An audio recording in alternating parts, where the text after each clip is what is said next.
Good day, ma'am. Sunod ko na i-report is about sa midterm na topic. Psychological theories, general idea.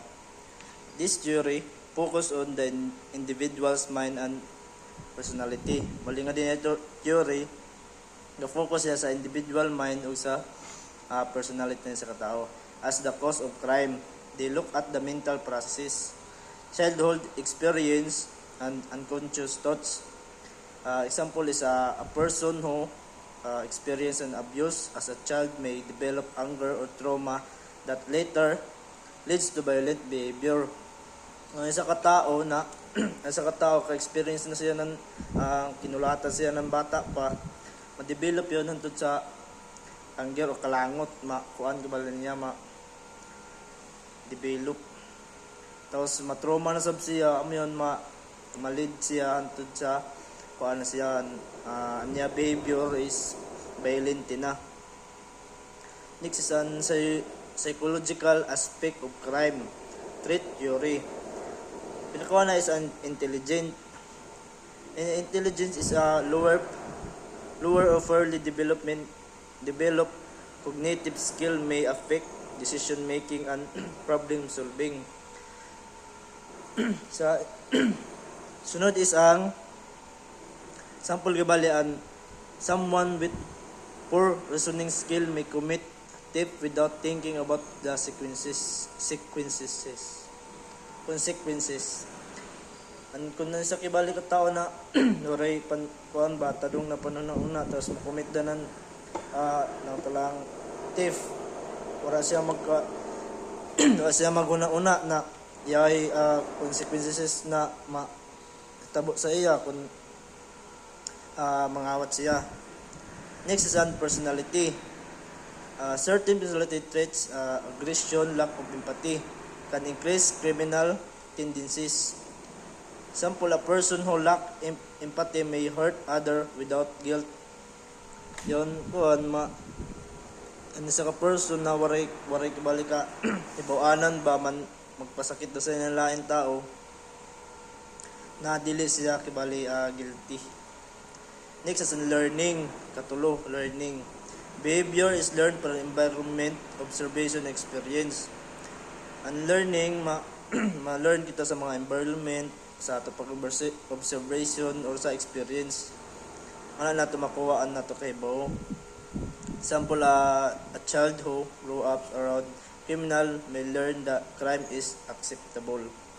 Sample kibali ani sa katao na isa ka person or isa ka bata gadako siya sa pamilya na kriminal. So siya sa mangawat mukumit ng crime pero para sa iya acceptable tungod kay ang may gipakita sa iya nan iya ginikanan. Next is an criminal behavior. This is the result of the interaction of intelligent personality and learning. Sample is a person exposed to crime plus impulsive personality, higher chance of offending. Lesson in criminal behavior. And next is an psychological determinants of deviant behavior. Letter A is an manipulative personality. Amoy na an person who devise other for personal gain. Amoy nin tao na i-devise ang lain tao para sa iya personal na gain. Example kibali mga scammer, tracking people online for money. Yon iskamo nilang tao na sa online ng mga silang kwarta doon. And letter B is an full impulsive control. Explanation is difficulty controlling urge or emotion. Example is someone punching other person during a minor arguing. May mga kuan yon di bitaw ka control na nila emotion bali yon lang talagang maputungon ba bisan gamay da ng mga lalis manumbag na kalit biskan kuan da istoryahay da. Letter C is an emotional provocation. Strong emotion, anger, jealousy, trigger criminal acts. Example, a person commit assault out of jealousy. Meaning, isa ka person is tungod na sa silos, makomit na siya ng crime. Letter D is an immature personality. Lack of emotional development and responsibility.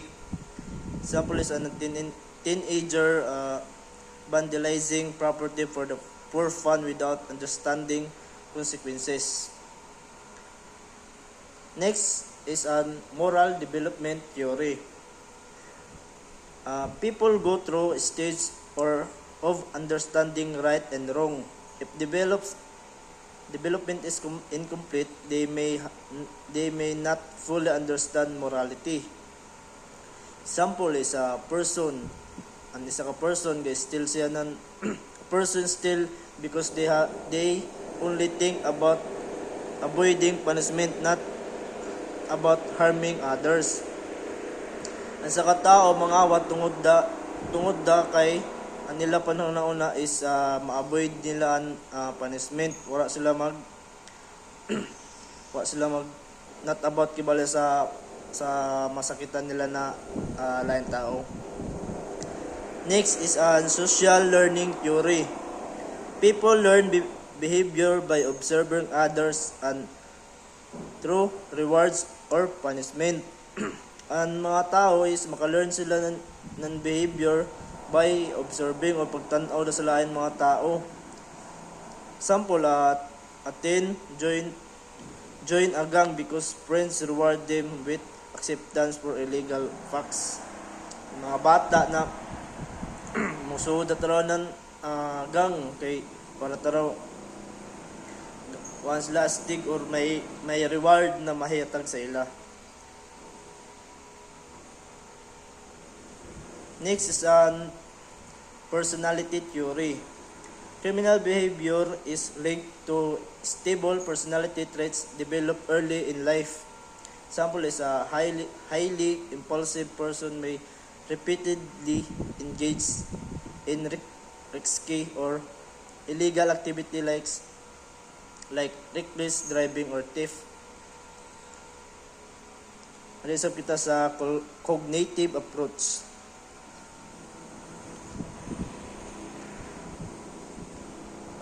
Cognitive approach is focused on how a person thoughts, belief, and attitude influence behavior. Sa cognitive approach is ga-focus siya ang person ga-focus siya sa iya thoughts, belief, or sa iya mga attitude na influence na behavior. If someone has distorted thinking, blaming others, justifying harm, it can lead to criminal action. Example, a person believes everyone is against me, so they justify stealing because they think society has treated them unfairly. Amoy niya tinuuhan. Gato kibala sa iya kagalingon na ang tanan sa iya is against sa iya. Amoy mag-steal dakan siya ng mga awat dakan siya ng mga kuhan gamit kay tungod anya pa nung nauna ang society wala siya gi-treat na sakto. And next is ang cognitive approach, prejudice and bias. Prejudice is a form of distorted thinking where someone makes unfair generalization about others. This can lead to hate or bias crime. Example, someone commit violence against a group because they believe negative stereotypes about that group.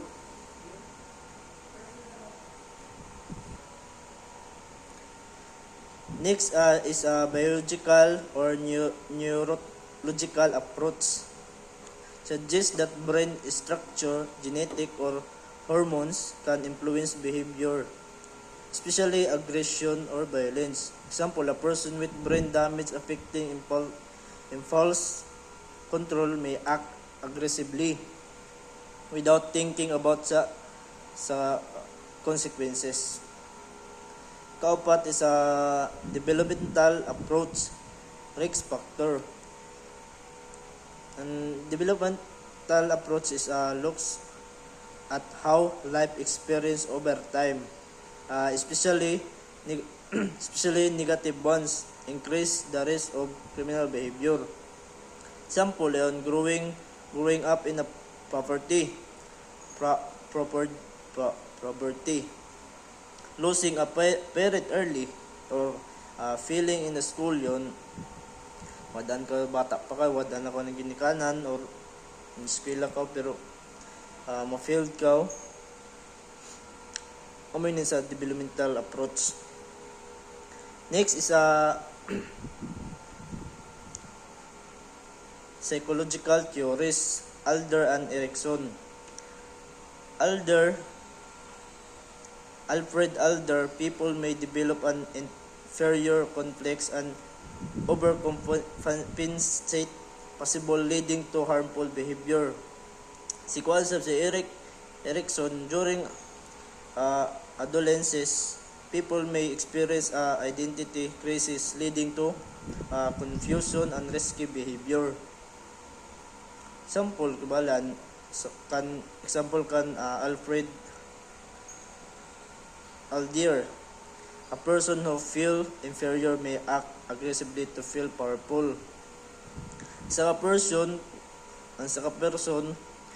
mo feel siya inferior para maka-act kibala siya na aggressive gud siya bataw sa mo siya ng powerful. Kan kuan sab kan Erikson sabi a teenager unsure of identity may join gangs or experiment with drugs.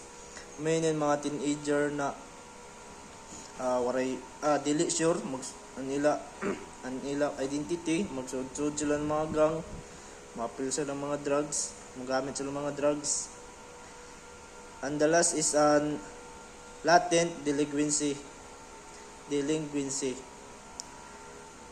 August Erkion suggested that some youth have a hidden tendency toward delinquency when may surface under stress. Example, a teen under stress, family problem, school pressure. Kung nasa begins committing crime because of an underlying predisposition. Kung isa ka bata is stress na siya ba tungod sa family problem, school pressure, na magsugod ang pag-commit niya ng crime because sa kuan oray mo kuan sa iya gabay kibala sa iya ba oray mo tambag. That's all, ma'am. Thank you.